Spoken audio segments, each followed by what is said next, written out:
আজকে আমি তোমাদের সঙ্গে শেয়ার করব যে আমি কীভাবে জিরো থেকে প্রিপারেশান নিয়ে পুরো সিলেকশন নিয়ে তারপর ছেড়েছি। যারা একদমই নতুন ক্যান্ডিডেট, যারা একদম জিরো থেকে স্টার্ট করছে, আর যারা এই লাইনে কিছুই বোঝে না, জানে না, কিছুই কোনো সম্বন্ধে আইডিয়া নেই, আমি A to Z ভিডিওতে তোমাদেরকে বলে দেবো। তোমরা ভিডিওটা লাস্ট পর্যন্ত দেখো, তাহলে তোমরা বুঝতে পারবে যে তোমাদের প্রিপারেশনটা কীভাবে নেবে আর কোন পথে এগোতে হবে। দেখো, সবার প্রথমে কিন্তু তোমাদেরকে দৌড়ঝাঁপ না করে সবার প্রথমে তোমাদের বুঝতে হবে কি সিলেবাসটা বুঝতে হবে, পরীক্ষার প্যাটার্ন কেমন সেটাকে বুঝতে হবে, কোন কোন সাবজেক্ট আছে, কেমন অঙ্ক আছে, কেমন রিজনিং আছে, কী টাইপের কোশ্চেন হয়, এগুলোকে তোমাদেরকে প্রথমে অ্যানালাইজ করতে হবে।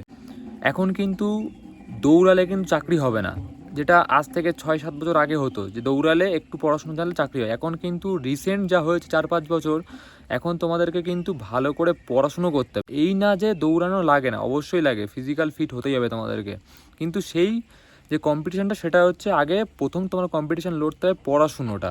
তাই তোমাদেরকে আগে প্রথমে বুঝতে হবে সিলেবাস কী আছে, তারপরে যেটা করতে হবে প্রত্যেকটা সাবজেক্টে তোমাদেরকে বেসিক বুঝতে হবে।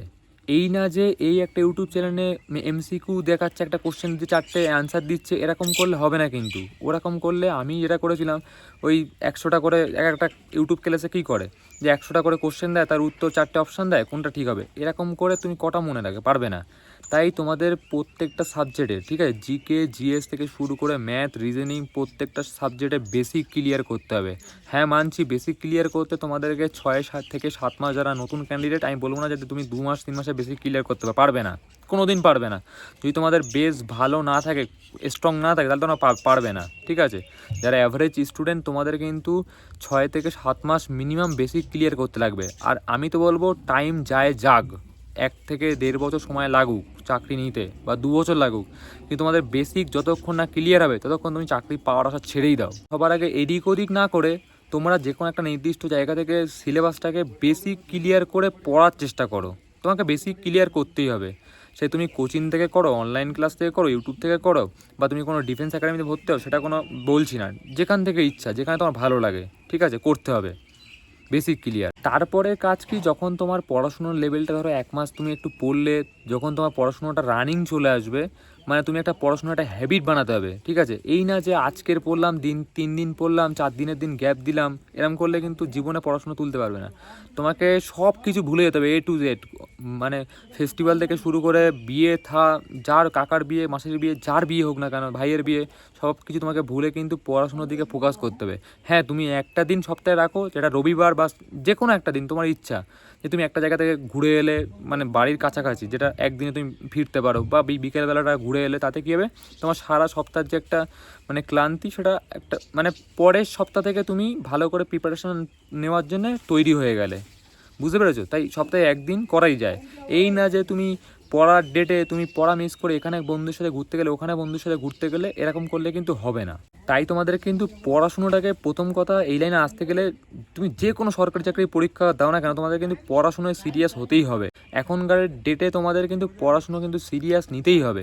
তুমি যদি মনে করো যে পড়াশুনো ছাড়া রান করলে হয়ে যাবে বা অন্য কিছু করলে হয়ে যাবে, পারবে না, কিন্তু তুমি পিছিয়ে যাবে কিন্তু। তারপরে যখন তুমি পড়াশুনোটা একটা 1-1.5 মাস রানিং করে নিলে, তখন কী হবে, সপ্তাহে তুমি 2-3 দিন মাঠে প্র্যাকটিসে যাবে, ঠিক আছে। বেশি প্র্যাকটিস করার দরকার নেই, অল্প অল্প প্র্যাকটিস করবে, তাতে দেখবে মাইন্ডটাও ভালো থাকবে, ফিজিক্যালও তুমি ফিট থাকবে, আর পড়াশোনা আরও তুমি ভালো মনোযোগ দিতে পারে পড়াশোনার মধ্যে, ঠিক আছে। ফিজিক্যাল তোমার যখন এমনি স্ট্রং হবে, মাইন্ডও স্ট্রং হবে, আর পড়াশোনাটাও দেখবে ভালো হবে। তারপর অনেকে কী করে, অনেক বই কিনে বসে থাকে। দেখো, টাকা নষ্ট করে বা অনেক কোর্স কিনে বসে থাকে, অনেক PDF কিনে বসে থাকে, এরকম করে কোনো লাভ নেই, ঠিক আছে, বেকার টাকাটাই নষ্ট হবে। তোমরা একটা লিমিটেড সোর্সে একটা বই কেনো, যেখানে তোমরা সব কিছু পেয়ে যাবে, যেটুকু দরকার সেটুকু পেয়ে যাবে। তাই সব রকম বইয়ের পিছনে একজন বলবে এই বইটা কিনবি, ও একজন বলবে ওই বইটা কিনবি, তোমরা কিন্তু এরকম করলে হবে না। তোমরা ভালো করে একদিন টাইম নাও, ভালো করে দেখো যে কোন বইটা ভালো, কোন বইয়ের রিভিউ ভালো, সেই বইগুলোকে একটা শর্ট লিস্টেড করো যে আমাকে এই লিমিটেড বইগুলো কিনতে হবে। তাতে কী হবে, তোমাদের টাকাও সেভ হবে, তোমাদের মাইন্ড ডিস্ট্র্যাকশান কম হবে। লিমিটেড বই দিয়ে পড়াশুনো চালু করো, একটা জিকের বই থাকবে, একটা ম্যাথের বই থাকবে, রিজনিংয়ের বইয়ের দরকার নেই, আর একটা প্র্যাকটিস সেটের জন্য কিনতে পারো, পরে কিনলেও চলবে। আর একটা হিন্দি যদি পারো, সামান্য হিন্দি বই আছে কিনতে পারো, আর ইংলিশের একটা গ্রামার বই কিনতে পারো। আর বেশি কিছু বই কেনার দরকারই নেই, ঠিক আছে। আর আমি পারলে আমি একটা শর্ট ভিডিও বানিয়ে দেবো, সেখানে আমি তোমাদেরকে বইয়ের যে কী বই আমি পড়েছিলাম বা তোমরা কী বই পড়তে পারো, সেগুলো আমি সাজেশান দিয়ে দেবো, তোমরা ওগুলো কিনতে পারো। আমি একটা শর্ট ভিডিও বানিয়ে দেবো। সবথেকে যেটা মেন গুরুত্বপূর্ণ কথা হচ্ছে, দেখো এই লাইনে যখন তুমি এসছো তখন তোমার সামনে কিন্তু অনেক বাধা থাকবে, ঠিক আছে? বাধা মিন্স কেমন, তোমার বিশেষ করে তোমার সার্কেলের তোমার আশেপাশে যারা লোকজন থাকবে, পাড়া প্রতিবেশী থাকবে, তোমার বন্ধুরা থাকবে, ঠিক আছে?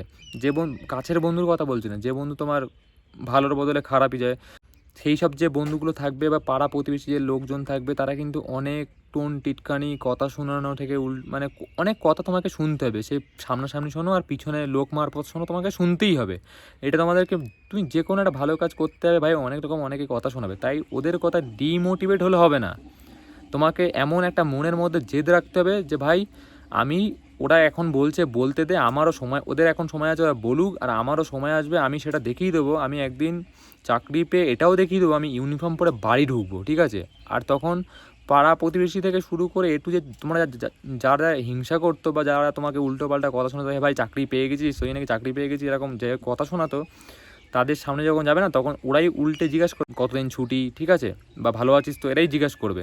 আর তখন সবথেকে মেন, ওরা কী করলো না করলো কোনো যায় আসে না। যখন ওই ইউনিফর্ম পরে বাবা মায়ের সামনে যাবে বা পরিবারের লোকের সামনে যাবে, তখন কিন্তু একটা আলাদাই ইমোশান, সেটা তোমরা প্রেজেন্ট ওই সময় না থাকলে তোমরা সেটা রিয়েলাইজ করতে পারবে না। আশা করি ভিডিওতে তোমরা হয়তো রিয়েলাইজ করতে পারো, কিন্তু সেই যে মুহূর্তটা তোমরা মানে যখন রিয়েল হবে না, তখন বুঝতে পারবে যে সেই মুহূর্তটা কতটা ইমোশান আর কতটা মানে আবেগপ্রবণ, ঠিক আছে? তাই সেই দিনটার জন্যে একদম ভেবে নেবে যে আমার ওই দিনটা আমার জীবনে আনতেই হবে। তাই নিজের জেদটাই সবথেকে মানে মনোবল আর জেদটাই সবথেকে বেশি ইম্পর্টেন্ট এই লাইনে আসতে গেলে। মনোবলটা তো সব জায়গায় দরকার, তোমার রানিং থেকে শুরু করে ফিজিক্যাল থেকে শুরু করে সব কিছুতে মনোবল দরকার, যে আমি পারবো, আমাকে পারতেই হবে। আর অসুবিধা হলে আমাকে তুমি মেসেজ করতে পারো বা কমেন্টে করতে পারো, আমি A to Z সবার কমেন্টের রিপ্লাই দেই, তাতে কোনো সমস্যা নেই। আর সমস্যা হলে সেই টপিকে আমি ভিডিও দিয়ে দেবো। আর পার্সোনাল আমাকে অনেকে মেসেজও করে, নাম্বার দেওয়া রয়েছে। আর আমি চেষ্টা করছি যারা একদম নতুন ছেলে, যেমন 2027-28 যারা পরীক্ষার প্রিপারেশান নেবে, যারা উচ্চ মাধ্যমিক দিয়েছো বা এই লাইনে যারা প্রথম এসছো, তারা যাতে এদিক ওদিক টাকা পয়সা যাতে নষ্ট না হয়, সেই জন্য আমি পুরো একদম নিজে, আর একটা ভালো স্যার আছে, তোমরা ওই স্যারকে সবাই চেনো, TWS-এ পড়াতো, দুজন মিলে গাইড করব। আশা করি তোমরা সেই সফলতাটা পাবেই, যেটা আমরা আশা করব তোমাদের থেকে, আর তোমরা যেটা আমাদের থেকে আশা করো, সেই সফলতা তোমাদেরকে দেখাবো, আর তোমরা পাবে নিশ্চিত, ঠিক আছে? বারাসাতে অক্টোবর মাসে নতুন ব্যাচ চালু করব। যারা যারা ইন্টারেস্ট থাকবে তোমাদেরকে আমি হোয়াটসঅ্যাপ নাম্বার স্ক্রিনে দিয়ে দেবো। হোয়াটসঅ্যাপ নাম্বারে আলতু ফালতু মেসেজ করবে না, শুধু তোমরা প্রয়োজনে মেসেজ করবে, ঠিক আছে? আর ফোন করবে না, শুধু হোয়াটসঅ্যাপ নাম্বারে মেসেজ করবে, বুঝতে পেরেছো?